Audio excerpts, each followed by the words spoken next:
Hi అందరికీ welcome back to our channel Nishu's Mohammed princess daughter. ఈ వీడియోలో అయితే మీకు చాలా యూస్ఫుల్ అయిన ఇన్ఫర్మేషన్ అయితే ఒక టెంపుల్ గురించి అయితే చెప్తున్నాను. East and west Godavari district వాళ్ళకైతే అసలు ఈ గుడి గురించి అయితే చెప్పనక్కర్లేదు. శ్రీ గుబ్బలమంగమ్మ గుడి ఆలయం అండి.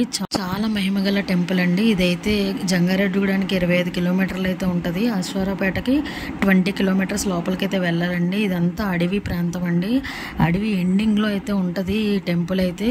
అసలు అంతా గుహల మధ్యలో గుబ్బలుగా వెలిసారు కాబట్టి ఈ అమ్మవారు గుబ్బల మంగమ్మ తల్లి అంటారండి. ఇక్కడ ఒక 2 చోట్ల అయితే వాటర్ ఫ్లో అనేది జరుగుతూ ఉంటుంది. వర్షాకాలంలో కానీ వాటర్ ఎక్కువ ఫ్లో అయ్యే టైముల్లో వెళ్తే చాలా కష్టం అండి. రోడ్డు మధ్యలో అయితే నీళ్లు పారుతూ ఉంటాయి. అండ్ మేము వెళ్ళింది శనివారం వెళ్ళామండి. చూసారు కదా, టెంపుల్ టైమింగ్స్ కూడా ఇక్కడ రాసి ఉంచారు.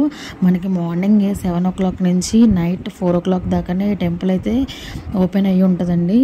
అండ్ చీకటి పడ్డాక ఇక్కడ ఎవ్వరు కూడా ఉండరండి. అండ్ చూసారు కదా, ఇలా లోపలికైతే వెళ్ళాలి. ఇక్కడ మంకీస్ అయితే చాలా ఎక్కువగా ఉన్నాయి. అండ్ దర్శనం టికెట్ అయితే తీసుకున్నాం మేము. ఇక్కడ 10 రూపీస్ అయితే దర్శనం టికెట్ అండి. అండ్ సండేస్ కానీ విడిగా మంగళవారాలు కానీ ఆదివారాలు కానీ వస్తే కనుక చాలా జనం అయితే ఉంటారు, మొక్కులు తీర్చుకుంటూ ఉంటారండి. అండ్ మేమైతే శనివారం వెళ్ళాము, చెప్తున్నాను కదా. సో ఖాళీగా అయితే ఉన్నది. మేము వెళ్ళిన రోజున దర్శనం అయితే చాలా బాగా జరిగింది.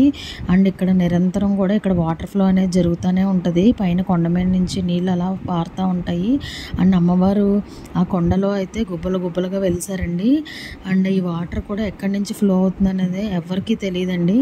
అలా ఫ్లో అవుతూనే ఉంటాయి 365 days కూడా. మనకి మోకాళ్ళ దాకా అయితే వాటర్ వచ్చేస్తూ ఉంటుంది. ఇదంతా కూడా ఈ మధ్యన బాగా అయితే డెవలప్ చేశారండి. ఈ గ్రిల్స్ అవి పెట్టడం, అది నేను చెప్పాను కదా, అమ్మవారికి అయితే మొక్కులు తీర్చుకుంటూ ఉంటారు. అండ్ నిషు అయితే చాలా చిన్నగా ఉన్నది కాబట్టి ఇలా భుజం మీద ఎక్కించేసుకున్నాము. గుబ్బలమంగమ్మ అమ్మవారిని దర్శనం చేసుకోండి. ఇదిగోనండి గృహలో వెలిసిన అమ్మవారు. అండ్ మాకైతే చాలా బాగా దర్శనం జరిగింది. అండ్ చెప్పాను కదండి, పైనుంచి అయితే నిరంతరం వాటర్ ఫ్లో అనేది జరుగుతూనే ఉంటుంది. ఇదివరకు అయితే లోపలికైతే వెళ్ళనిచ్చేవారు. అమ్మవారి దగ్గరికి వెళ్ళి ప్రసాదాలు ఏమైనా ఉంటే నైవేద్యం అది పెట్టనిచ్చేవారు. కొంచెం యువతలకి గ్రిల్ లాగా కట్టేశారండి.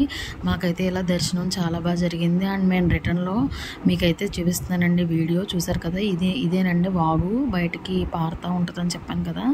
అండ్ చాలా జాగ్రత్తగా అయితే వెళ్ళి వచ్చేసాము. మేమైతే కార్తీక మాసాల్లో కానీ ఇక్కడ మొక్కులు బాగా చెల్లించుకుంటారు. ఇక్కడే వండుకొని ఇక్కడే వనభోజనాలు లాగా అయితే చేసుకుంటారండి. అండ్ మంగళవారం ఆదివారాలు కూడా అలాగే వండుకొని అక్కడే తింటారండి. అండ్ చూసారు కదా, ఇక్కడ వెళ్ళే దారిలోనే ముత్యాలమ్మ తల్లి అమ్మవారు కూడా ఉన్నారు. అండ్ ఇక్కడ ఏంటంటే మనం ఇల్లులు కట్టుకుందాం అనుకున్న వాళ్ళు, ఇల్లు కొనుక్కుందాం అని కొనుక్కోలేకపోయిన వాళ్ళందరూ కూడా ఇలాగా ఒక రాయి మీద ఒకటి పెడితే ఇల్లు ఏ ఆటంకం లేకుండా అమరుద్దని బాగా నమ్మకం అండి. అండ్ ఇది మా గుబ్బలమంగమ్మ అమ్మవారు దర్శనం. అండ్ గుడి టైమింగ్స్ అన్నీ కూడా మీకు బాగా అనిపిస్తే కనుక ఖచ్చితంగా లైక్ చేయండి, షేర్ చేయండి, సబ్స్క్రైబ్ చేయడం మర్చిపోవద్దు. మీకు కనుక ఈ వీడియో నచ్చినట్లయితే మీరు కూడా ఒకసారి దర్శించుకోండి. మరిన్ని వీడియోస్తో మేము ముందుకు వచ్చేస్తాం. Bye friends.